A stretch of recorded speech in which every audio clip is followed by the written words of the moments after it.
They say that for a good YouTube video, to be a good YouTube video, you need to have some unique ideas. That is why in this video, I came up with the second most unique idea on YouTube to put an infinity mirror into a model. But before we can do any of that, I need to first print this model. I 3D print these models using my resin printers. This particular one is called a Uniformation GK2, as you can tell by the wonderful writing they give you on the box of the printer in case you forgot what it was. I have to push a couple of buttons and then some resiny goopy stuff ends up sticking these things out. I have to rip off the supports and I can make a model. I have collected a bunch of electronic bits which I think I'm going to use in order to make this infinity mirror, as well as I was sent this TGM resin from Nova 3D to do some testing, and I can say that the details came out pretty fine indeed. As I have said in the past, I'm not a scientist, so I can't give you scientific facts about the resin. It prints really well, it's a little bit brittle, it could do with a bit more flex in it, but it does exactly what it's meant to do, and it prints how it should. The resin works, it's great, smells a little bit like resin, whatevs. I need to glue some stuff on, and in order to glue some stuff on, I'm going to use some super glue and this thing called an activator. It is a can of spray, magical stuff that makes super glue go hard really fast. This means you don't have to stand there like a schmuck holding your parts while you wait for the glue to dry. I'm also needing to fill up some gaps on this base. The base did not fit in my printer in one go.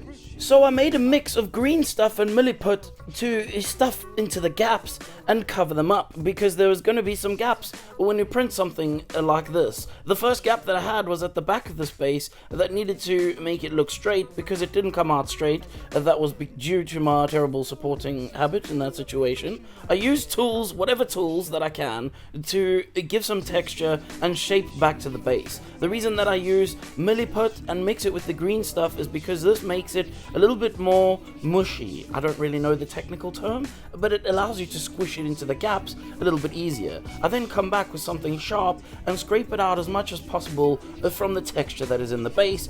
And I prepared myself for the next steps of building the mirror by watching a YouTube video on a very simple technique that many people have done and will do forever in the future and have done in the past, which is taking this a glass cutting device, pressing it against the glass and making sure it makes a weird little crackly sound, then tippity tapping all over the glass and just breaking it off. It's magic. I don't know how it works, but it's magic.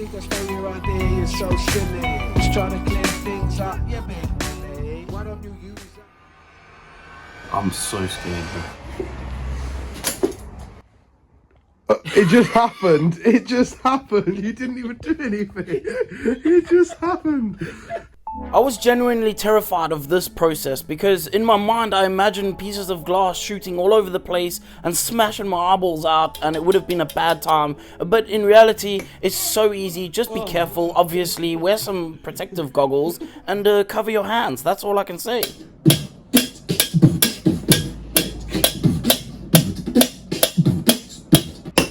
No! Now would be a good time for me to tell you about the sponsor of this week's video, 3D Wicked. If you haven't heard about 3D Wicked, they are essentially a Patreon over on this website called Patreon, whereby you can join content creators, and they often have rewards for joining them on Patreon. The rewards for joining 3D Wicked are 12 plus models a month, as well as 40 models on your first sign up as a welcome package. That's pretty ridiculous, or should I say it's quite a wicked deal.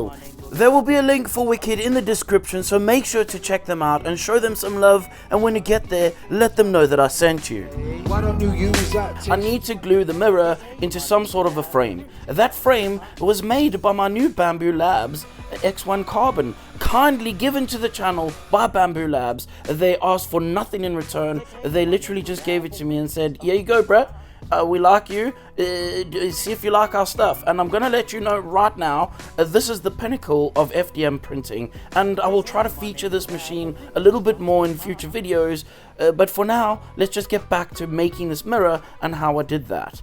Also, I would just like to mention that if it weren't for the sponsors of these videos, I would not be able to afford the things that I needed to make this stuff, to be honest.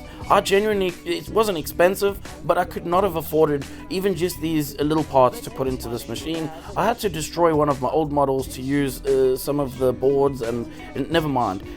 In order to do a mirror like this, what you need is a mirror with some lights in the outside of it, and a two-way mirror in front of that has a reflective property. And in order to do that, I made a tiny little 3D printed case in which to hold my mirrors and my lights all together. This was going to form the portal at the back of the model for me. To have a big issue, my dear. Can you show it?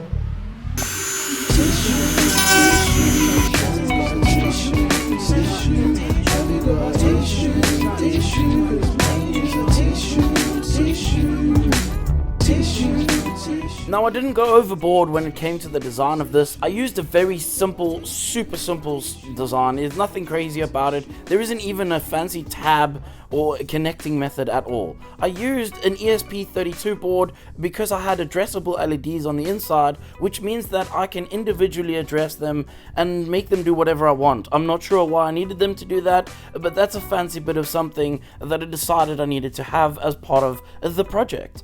You see how my phone is next to me? That phone controls everything on this mirror, so I can make it do different colors or different patterns if I really wanted it to do that. This is how the mirror looks once it is pretty much fully built, and the effect is honestly super cool.